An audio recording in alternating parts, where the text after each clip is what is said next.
This week 11 and I wanted to talk about something that was on my mind. Yes, it is about something that is important to a lot of us. We lived in a time where questioning things was paranoid, but if people took a second, just 1 second, to question things, imagine how much better it would have been for everyone. Every day, there are plenty of things we just accept as normal or just sort of let transpire too. Have faith in some type of feeling that people don't have their own motives, or some type of clique idiotic idea that other people control every facet of your lives is the norm. Is this why everyone in this town previously cheated on their partners? Perhaps it isn't the main reason, but then again it is like a 50% correlation. That when people feel they can't get what they want being faithful, they cheat. Every man claims that they are above this, and yet look at the history of the relationships in this area.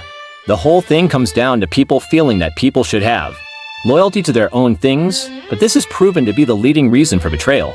You see, if you don't benefit from something or even just a situation, why be loyal to it, or why should be the good guy?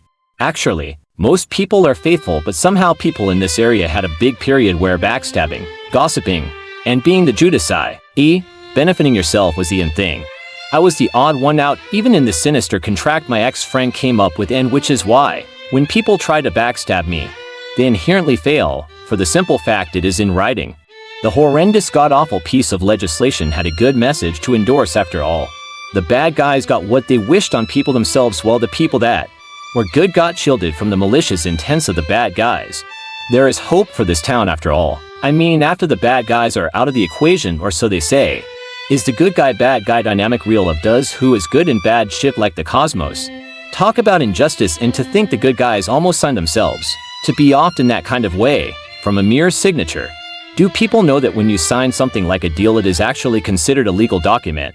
Meaning that by merely having a signature, it gives these ordinarily insularly characters some type of god-like powers, despite the actual group's thoughts of the situation.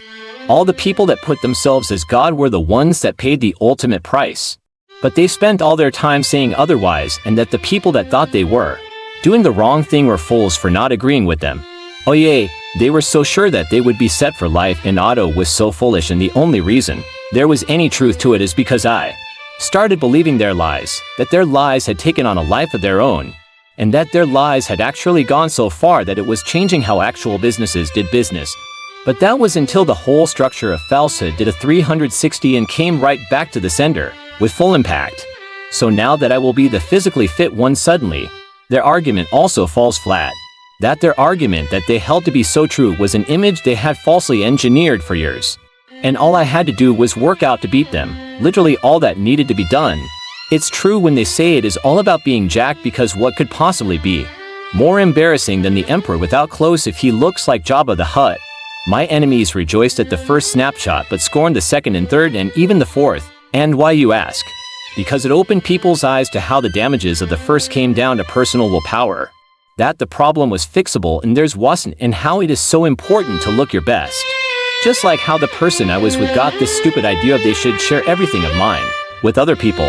It all started with this strange group that basically has been influencing ever since we've been in California. This is sort of idea of mental health and supervision of people who really need to be supervised, and sort of putting grotesque amounts of trust and confidence into select individuals who are favored, and who the hell knows the real reason why. It seems the less they know about you, the better it goes for you, and then, when everything is down in the pits, they fill with all this fake hope that things will somehow get better. The secret is to see through their lies from the beginning, otherwise you're just going to be like these other fools who basically are only getting it easy because they FD up, excuse my language. Or perhaps it is that there will nothing for a long period of time, and they figure the bad apples need to have this 5 minutes to themselves, hence the feeling that this free ride feels it will never end, when in reality the end is with the economy, and that is coming soon. We are in a temporary time indeed, where things are all uncertain and are only going standard because of everyone's lowered expectations. That this kind of betrayal is just like, hey, whatever, and should this ever truly pass, we are doomed.